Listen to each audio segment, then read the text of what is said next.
an emperor, a slave, a wealthy advisor forced to end his own life.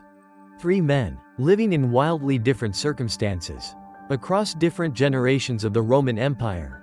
And yet, somehow, all three arrived at the exact same philosophy, a way of thinking that has outlasted the empire itself by nearly 2,000 years. Their names are Marcus Aurelius, Epictetus, and Seneca, and today, we're going to spend time with each of their stories, not just their ideas, but the actual lives that shaped those ideas. Because Stoic philosophy wasn't developed in comfortable isolation. It was forged directly in the hardest circumstances each of these men faced: war, slavery, betrayal, loss, and the constant threat of death that hung over Roman political life. Understanding their actual stories changes how you understand their teachings. When Epictetus writes about freedom, it hits differently once you know he wrote it as a former slave. When Seneca writes about facing death calmly, it hits differently once you know exactly how his own life ended. When Marcus Aurelius writes about duty and burden, it hits differently once you understand the sheer weight of what he was actually carrying. Today, we'll walk through each of their lives in turn, where they came from, what they endured, and how their philosophy emerged directly from their circumstances rather than despite them. Then we'll look at what connects all three, and why their combined wisdom has proven more durable than the empire that produced them. By the end, these won't just be names attached to quotes.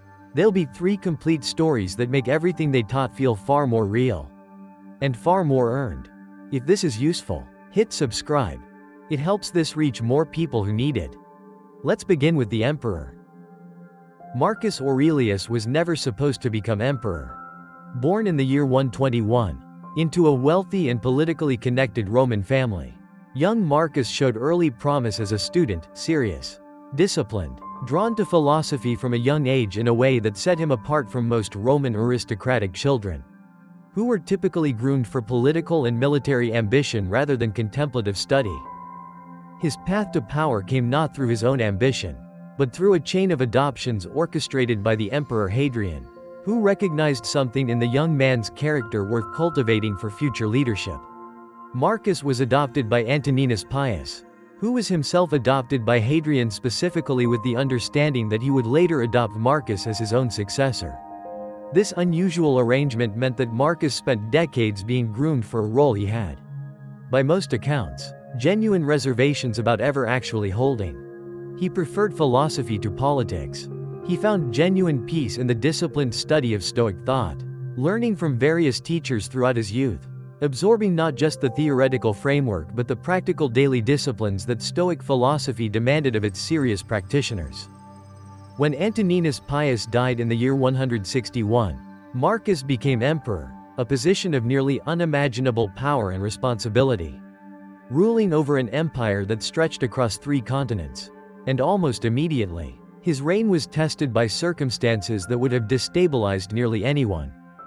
Within just a few years of taking power, Marcus faced a devastating war with the Parthian Empire, requiring years of military campaigns far from Rome.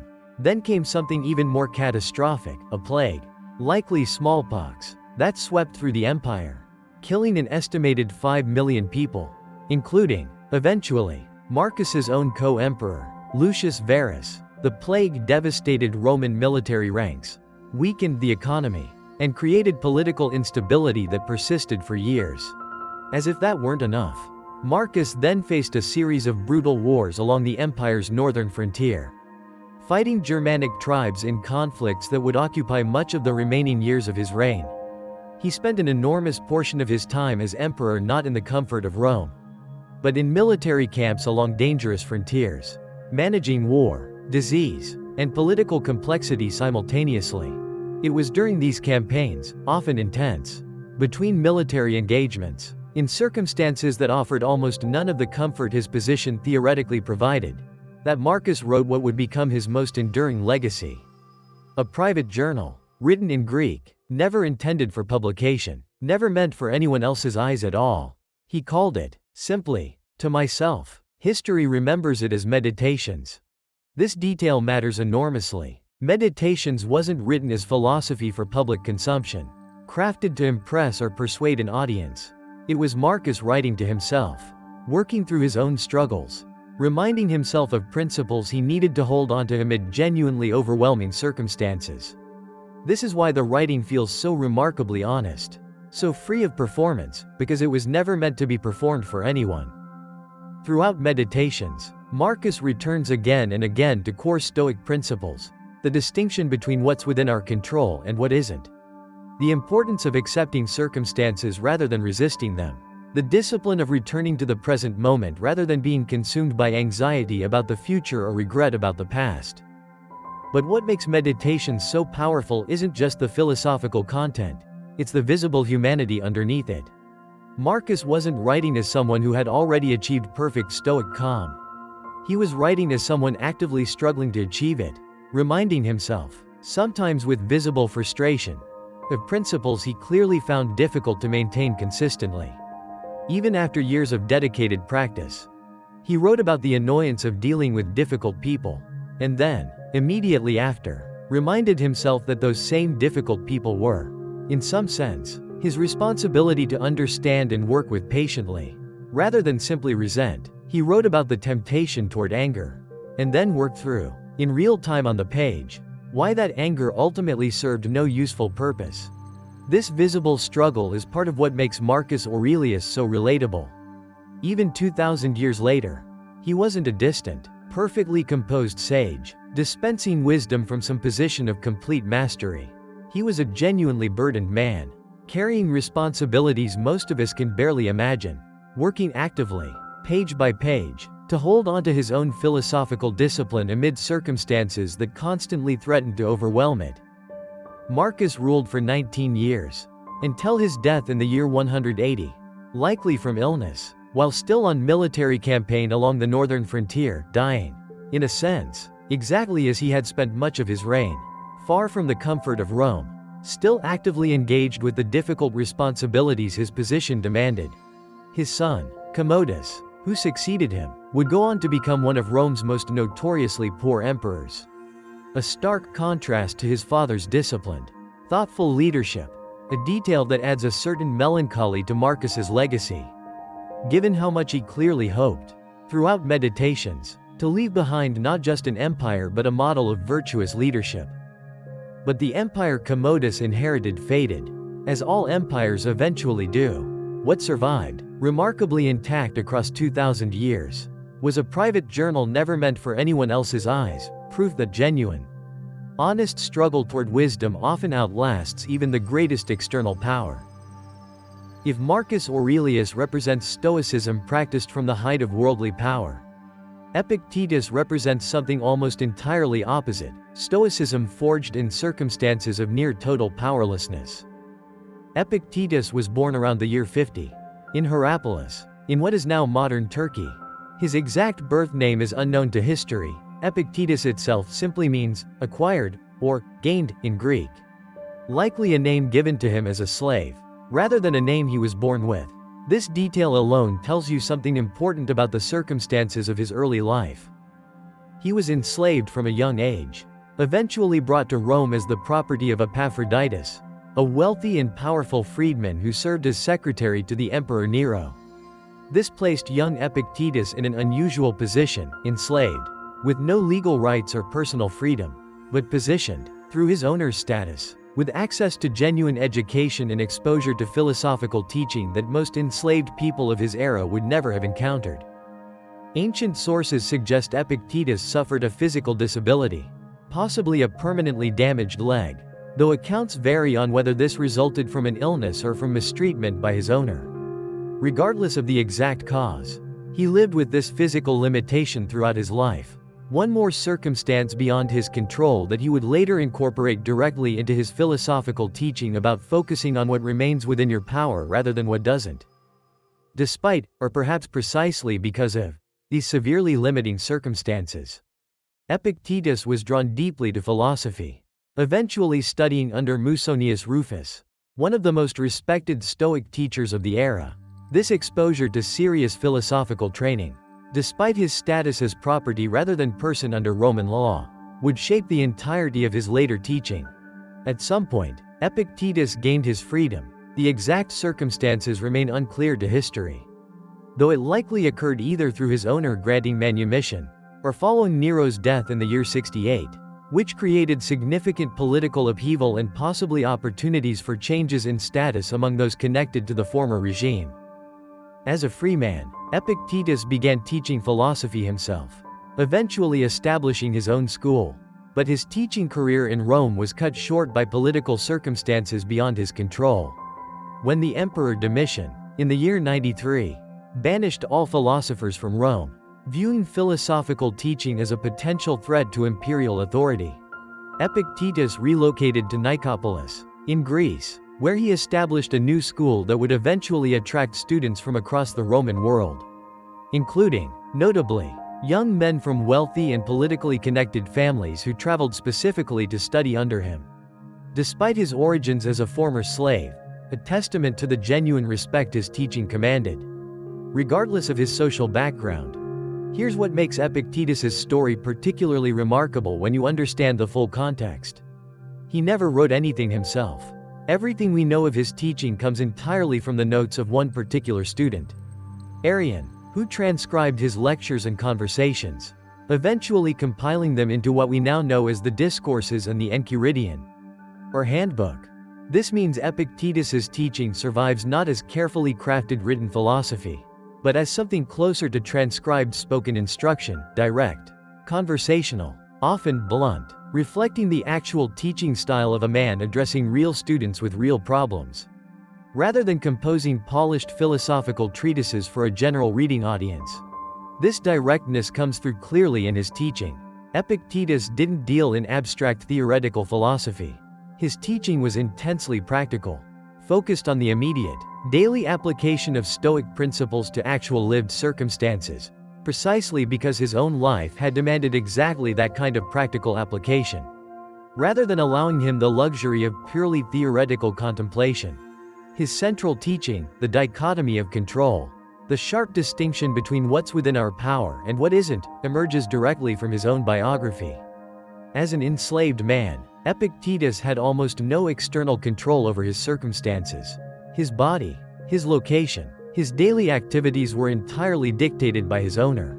And yet, he developed and taught, with complete conviction, that genuine freedom remained available to him regardless, not through changing his external circumstances, which he had little power to change, but through mastering his internal responses to those circumstances. Think about what it means for someone to develop this specific teaching from this specific position. Epictetus wasn't offering comfortable philosophical abstraction about freedom from a position of already possessing it.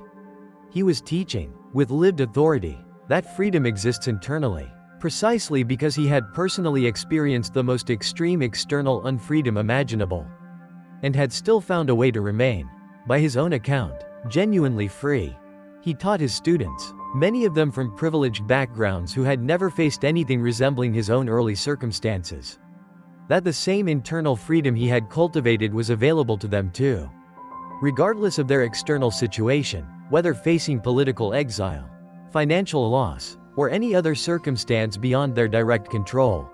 Epictetus died sometime around the year 135, having spent his final decades as a respected, influential teacher, his reputation having traveled far beyond the school he personally established in Nicopolis.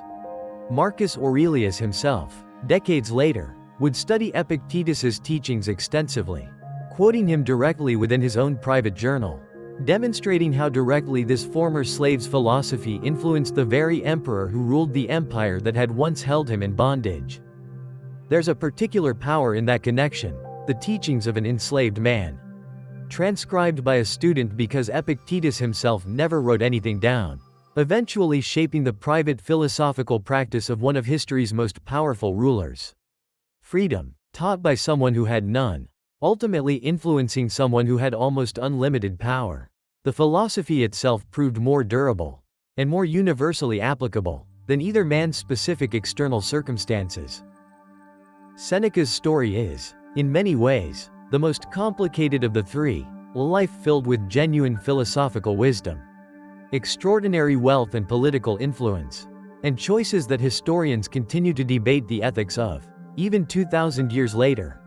Born around 4 BCE in Córdoba, in what is now Spain, Seneca came from a wealthy, educated Roman family. His father, Seneca the Elder, was a noted rhetorician, and young Seneca received an excellent education in both rhetoric and philosophy, showing early talent that would eventually bring him into the highest circles of Roman political power. His early career was nearly cut short entirely. In the year 41, Seneca was exiled to Corsica by the Emperor Claudius, following political intrigue involving accusations of an affair with a member of the imperial family, accusations whose accuracy remains disputed by historians, but which were serious enough to result in 8 years of exile. Far from the political center of Roman life, it was during this exile that Seneca produced some of his most notable early philosophical writing, including consolatory works addressing grief and the acceptance of difficult circumstances, writing that carries particular weight given that he was, quite directly, working through his own difficult circumstances as he wrote it. Seneca's exile ended in the year 49, when Agrippina, who had recently married Emperor Claudius, arranged for his return specifically to serve as tutor to her young son, a boy who would later become one of history's most notorious rulers, Nero. This appointment placed Seneca directly at the center of Roman imperial power for the following years. When Nero became emperor in the year 54, Seneca, along with the Praetorian prefect Burrus, effectively guided imperial policy during the early years of Nero's reign, a period generally regarded by historians as one of relatively competent, stable governance compared to what would come later.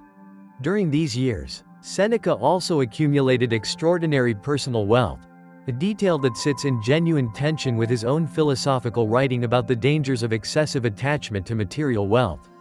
This tension has fueled centuries of debate about the authenticity of Seneca's philosophical commitment. Given the significant gap between his teaching about simplicity and his own extremely comfortable, wealthy lifestyle, Seneca himself addressed this tension directly in his writing, arguing that Stoic philosophy didn't require poverty, only the internal freedom to lose wealth without genuine distress, should circumstances demand it. Whether this represents genuine philosophical consistency or convenient rationalization remains a matter of ongoing historical debate, a complexity worth acknowledging honestly. Rather than presenting Seneca as a flawless philosophical exemplar, as Nero's reign progressed, it grew increasingly erratic, paranoid, and brutal. Seneca's influence over the young emperor gradually diminished, and by the early 60s, he had largely withdrawn from active political involvement, recognizing the increasing danger of continued proximity to Nero's unpredictable and increasingly violent rule. This withdrawal, however, did not ultimately save him. In the year 65, Seneca was implicated, likely falsely, though the historical record remains uncertain, in a conspiracy against Nero known as the Pisonian conspiracy. Nero, without requiring substantial proof, ordered Seneca to take his own life, a common method by which the Roman elite were expected to end their lives when commanded by the emperor, allowing them to avoid the greater dishonor of formal execution. The account of Seneca's death, recorded by the historian Tacitus, describes a scene of remarkable philosophical composure. Whatever its precise historical accuracy, Seneca reportedly received the order calmly, comforted his grieving household, and proceeded to end his own life according to the method available to him, reportedly continuing to dictate philosophical reflections even as the process unfolded, demonstrating, in his final hours, the same stoic composure he had spent decades writing about. Whether this account is entirely accurate, or shaped by later historians seeking to craft a fitting philosophical death for a famous Stoic writer, it has become one of the most enduring images associated with Seneca, someone who, whatever the complexities and contradictions of his actual life, met his death with the exact philosophical steadiness his writing had always advocated. Seneca's surviving work is extensive: letters to his friend Lucilius, essays on anger, on the shortness of life, on providence, on tranquility of mind. His writing style is notably more literary and accessible than either Marcus Aurelius's private journal entries or Epictetus's transcribed lectures. Seneca was, after all, trained specifically in rhetoric, and his philosophical writing reflects that literary skill throughout. His letters to Lucilius, in particular, remain remarkably relevant reading even today. Practical philosophical advice. addressing a specific friend's specific struggles, covering topics from managing anger to facing mortality to finding genuine contentment despite external circumstances. What makes Seneca's legacy particularly interesting, especially compared to Marcus Aurelius and Epictetus, is this very complexity, the visible gap between his philosophical teaching and aspects of his actual lived choices. Rather than diminishing his relevance, this complexity arguably makes him more relatable in a different way. Seneca wasn't a distant, perfectly virtuous sage. He was a genuinely talented, philosophically serious man, navigating real political danger, real temptation toward wealth and power, real moral compromise, writing wisdom that, in many ways, he was still working to fully live up to himself. An emperor commanding the largest empire in the ancient world, a former slave with no legal rights for much of his life, a wealthy political advisor who ultimately died by his own hand on imperial command. Three completely different life circumstances. And yet, remarkably, all three arrived at essentially the same core philosophical framework, a framework so consistent across their teaching that it can be studied even today, as a single coherent philosophical school, despite the vastly different lives that produced it. What connects them isn't shared circumstances. They had almost nothing in common in terms of actual life experience. What connects them is a shared recognition of something fundamental about the human condition, that external circumstances, however dramatically different from person to person, don't ultimately determine internal peace. That peace, instead, comes from how we relate to our circumstances, regardless of what those specific circumstances happen to be. This is precisely why their combined teaching carries such weight. If only Marcus Aurelius, writing from the comfort of enormous imperial power, had taught these principles, you might reasonably wonder whether his philosophy simply reflected the ease of his privileged position, easy to teach acceptance when you command an empire. But Epictetus taught the exact same core principles from a position of near total powerlessness, demonstrating that the philosophy wasn't dependent on privilege at all. Similarly, if only Epictetus had taught these principles, you might wonder whether his philosophy was simply a coping mechanism specific to enslaved circumstances, rather than a genuinely universal framework. But Marcus Aurelius, from the opposite extreme of nearly unlimited power, arrived at the identical core teaching, demonstrating the philosophy's relevance regardless of actual circumstances, whether characterized by extreme power or extreme powerlessness. In Seneca, occupying a complicated middle position, genuine wealth and influence, but also genuine danger, political precarity, and ultimately a forced, violent death, adds yet another dimension, demonstrating that the philosophy applies not just at the extremes, but throughout the messy, complicated middle ground most of us actually occupy in our own lives. Each of them, from their own specific vantage point, arrived at the same essential insights: that the mind's relationship to events matters more than the events themselves. That genuine freedom is internal, not dependent on external circumstances. That accepting what cannot be changed, while acting decisively on what can, produces far more peace than fighting against unchangeable reality. That death and loss, faced directly rather than avoided, become far less terrifying than the anxious avoidance of thinking about them at all. This convergence, from three such radically different starting points, suggests something important about the actual validity of these teachings. They weren't simply comfortable rationalizations available only to the privileged, nor were they purely survival mechanisms relevant only to the powerless. They represented something that worked, and continues to work, across the full spectrum of human circumstance, precisely because they addressed something more fundamental than any specific circumstance: the architecture of the human mind itself.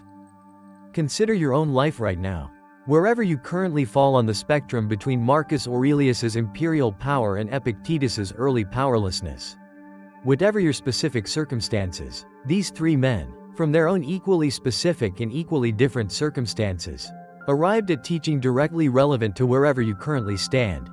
That's the actual legacy of these three lives, taken together, not simply interesting historical biography, though each story is genuinely remarkable on its own terms, but direct proof, across the full range of human circumstance, that the internal discipline they each taught and, however imperfectly, each attempted to practice, remains available to anyone, regardless of what specific external circumstances they happen to be facing. An emperor who wrote his most important work in a private journal never meant to be read.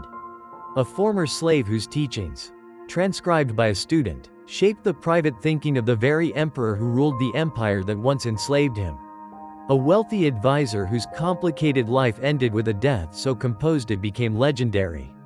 Whatever the exact historical accuracy of the account, three completely different lives, one remarkably consistent philosophy, tested across the full range of human circumstance, and still, somehow, exactly as relevant today as it was 2,000 years ago.